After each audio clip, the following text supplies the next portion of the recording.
Rock and roll has a mother, and her name is Rosetta Tharpe, a black, bisexual, powerful American superstar that charmed the world with her unusually vivacious guitar picking and haunting voice decades before that genre even had a name.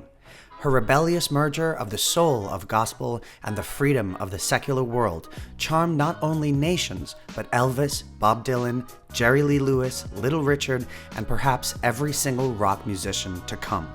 This is the story of Rosetta Tharpe, the mother of rock and roll.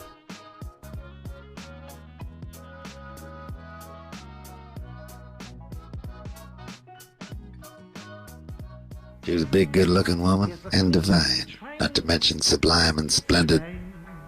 She was a powerful force of nature, a guitar-playing, singing evangelist. You know, she traveled to England with Muddy Waters and a whole bunch of other blues performers in the early 60s. And I'm sure there are a lot of young English guys who picked up an electric guitar after getting a look at her. I said 4 or 5 times. Oh, 4 or 5 times. Now he's my king. He makes me sing 4 or 5 times. Rosetta Tharpe is one of the most underappreciated musicians in all of rock, influencing countless artists, harrowingly navigating segregation in the United States, and combating misogyny in a male-dominated industry. She was born over a century ago, and her story is by far one of the most devastatingly intriguing ones in music history, and yet many people don't even know who she is. But to know her story is to know the beginning of rock and roll. Born on March 20th, 1915 in Cotton Plant, Arkansas, to her mother Katie Bell Newman and father Willis Atkins,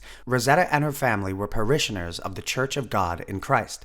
The church's founder, Charles Harrison Mason, encouraged music and dance as methods of praise and integrated women to sing and teach in the church along with men. Rosetta was raised among music at a very early age. Her father Willis was a singer and her mother Katie Bell sang, played the mandolin, and preached in the church. Katie Bell was said to be fearless, using whatever she had, guitar, mandolin, or even a tambourine, to evangelize on the street for her church. Rosetta's mother used music to bring people in. In 1919, when Rosetta was only 4 years of age, her mother encouraged her to sing and play guitar to the congregation at Mass, many considering her, even at that young age, to be a musical prodigy. When Rosetta turned 6 in 1921, her mother leaves her father and whisks her away to become a traveling evangelist heading north. Katie Bell decided on settling in Chicago, where there were more work opportunities, but the city also proved to be a musical haven. Travelers brought blues from the Mississippi Delta and jazz from New Orleans, making it a melting pot of not only people, but music. Rosetta and her mother joined Robert's Temple Church of God in Christ, which was brimming with musicians, exposing her to a modern and urban take on spiritual music. Rosetta was quickly becoming a phenomenal show person, even to the point that they would put her on top of the piano while she played guitar and sang for the entire congregation to see. And if the congregation got on their feet and began to sing, she would rush over to the piano and start playing chords alongside of them, not without sneaking in a couple of dance moves along the way. She was becoming a superstar at only 6 years old. As a teenager, Rosetta developed her unique style of guitar playing, a mix of rhythm and blues with a certain flair that in hindsight can easily be considered the beginnings of rock and roll. Her mother took her from city to city to perform in churches, winning crowds and crowds of people over with her eccentric guitar sound and electrifying voice. Her celebrity was growing rapidly in the church community. In 1934, when Rosetta was 19, her mother married her off to Thomas Tharpe, a preacher for the Church of God in Christ. On the outside, they had a partnership, but from within, things quickly unraveled. Many of those close to Rosetta considered Thomas to be using her to attract members to his church and for financial gain, even to the point that they considered him to be a misogynist, with antiquated views on a woman's place in a marriage with a man. And after living for 4 years under Thomas's thumb, Rosetta decided she had enough and left. Rosetta moves with her mom to New York City in search of a new life. Rosetta was quickly recognized for her incredible talent and vivacious quality, and was invited to perform at the Cotton Club to wealthy white audiences. She was instructed to perform songs that she had never done before, ones that had little or nothing to do with God, but a more sensual narrative. This made her an overnight sensation, with bands from all around New York begging her to sing with them. She finally settled on bandleader Lucky Millinder. In October 1938, when she was 23 years old, Rosetta signed a record deal with Decca Records. Although Katie Bell didn't prefer this path for her daughter, she supported her nonetheless. Decca Records realized the potential for this merger of modern-day racy sensibilities and gospel, and had Rosetta perform a version of the song Rock Me, where the initial lyrics, Jesus Hear Me Praying, were changed to Won't You Hear Me Praying. So when Rosetta gets to the chorus Rock Me, the context swiftly shifts from a religious sense to a more earthly and carnal one, especially when she growled like that. The storm of life is over. Rock me in the cradle. This vocal reinterpretation is one of the keys to understanding her influence from rhythm and blues to rock and roll, maintaining the power of gospel music, but reimagining it ferociously for secular audiences. The shift didn't stop there. Rosetta leaps into the mainstream with the song Tall Skinny Papa, which has no misinterpretation of being religious at all. It was about the desire for a man, not spiritual. I want a tall, skinny papa. Yeah. I want a tall. Now, it can be argued that Rosetta might not have even wanted to perform these type of songs, but it's just unclear how much agency she had in her record deal. But seeing her show womanship and her rebellious nature, it's quite possible she honestly enjoyed it. However, some of her initial fans felt she had left them and God behind. Rosetta performing racy songs like Tall Skinny Papa in nightclubs among scantily clad showgirls caused her to be shunned by some in the gospel community. But Rosetta was happy to defy convention. By the next year, Rosetta began walking between both worlds of churches and nightclubs, and somehow, whether through sheer will or just her natural charisma, helped her church followers through their initial shock, and she was able to go back and forth between her secular and religious fans. This merger catapulted her career and her agency in a male-dominated industry. Here, you can see her holding ranks with Duke Ellington and Cap Calloway. By the age of 25, she was considered one of the finest musicians of the day. In the 1940s, Rosetta spent most of her time touring America in her very own tour bus. Although common these days, this was quite the novelty in the 40s. But it wasn't just because she could. The reality was much of America, especially the South, was segregated at that time. So oftentimes they would play a show and the black members couldn't even stay in a hotel in the area. So they would have to sleep on the bus. Even as a national star, even though she was beloved by her fans of many ethnicities, Rosetta was still treated as a second-class citizen. But not everyone was prejudiced. Rosetta and the Rosettes often performed live with the Jordanaires, an all-white four-piece whom she had taken a liking to, and they liked her too. She never even told anyone that they were white when they showed up with her to perform for black audiences. It seems she thought their race was irrelevant to their music, if only others at that time could see the way she saw the world. Rosetta was so rock and roll. She was cool. She was a pioneer.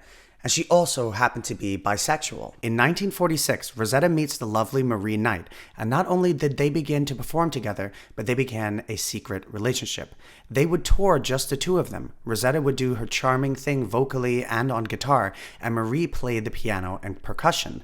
They were a force to be reckoned with, both in their music and for each other. They were happy together.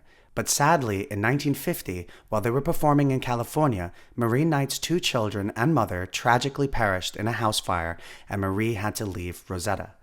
Rosetta is later convinced by concert promoters to perform a publicity stunt where she gets married at Griffith Stadium to sell tickets to fans and recording rights to Decca Records. Only problem is, she had no fiancé in mind. So she finds a nice enough guy named Russell Morrison, a small player in the music industry, to play the role. It was a wild success, where 25,000 people were in attendance, bringing wedding gifts and paying their admission fees. But again, those closest to Rosetta thought her new husband Russell was using her for his own financial gains, but for some reason, she decided to stay with him anyway. In the 50s, rock and roll was here to stay.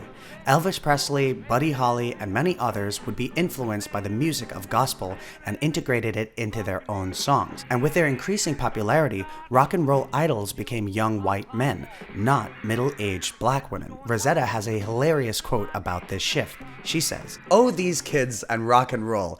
That is just sped up rhythm and blues. I've been doing that forever. But Rosetta was still playing the songs that made her famous in the late 30s and early 40s, basically making her an oldies act, and the offers to perform and record had dried out. She moved her family to a small home in Philadelphia, and it seems the mother of rock and roll was no more.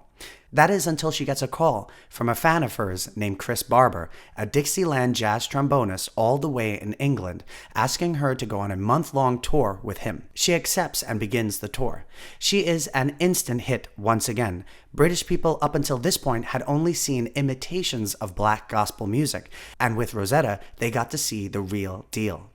And they were blown away.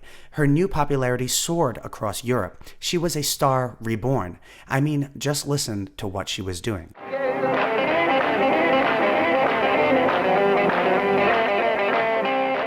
Unfortunately, while Rosetta was away in England, her mom Katie Bell grew sick and passed away in 1968. This took a heavy toll on Rosetta, and she fell into depression. She lost not only her mother, but her biggest supporter. Rosetta was then diagnosed with diabetes. Her friend Lottie Henry from the Rosettes tried to warn her about her health when she noticed a black spot on her foot, but Rosetta wouldn't heed her warning.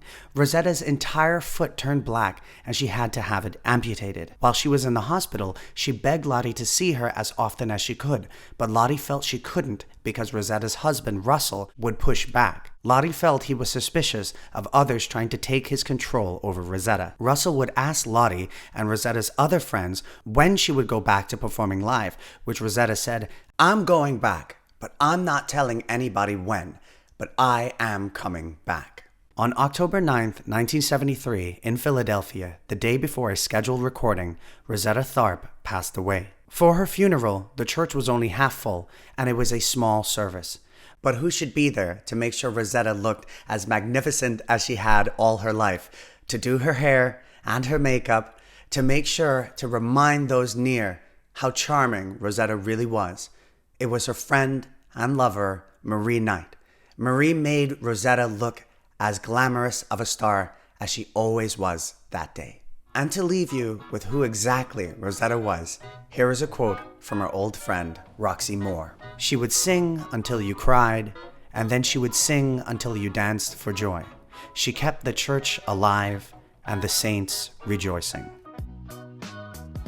And that is a story of the mother of rock and roll. See you next time. If you enjoyed these videos and want to support the channel, please consider becoming a patron. My videos will always be free, and this is a great way to help me make them better for you. Check out my debut album, The Hollyhobs, on Spotify and Apple Music, and click the like button, subscribe, and notification bell, because that is the best way to get notified when a new video is released. See you next time.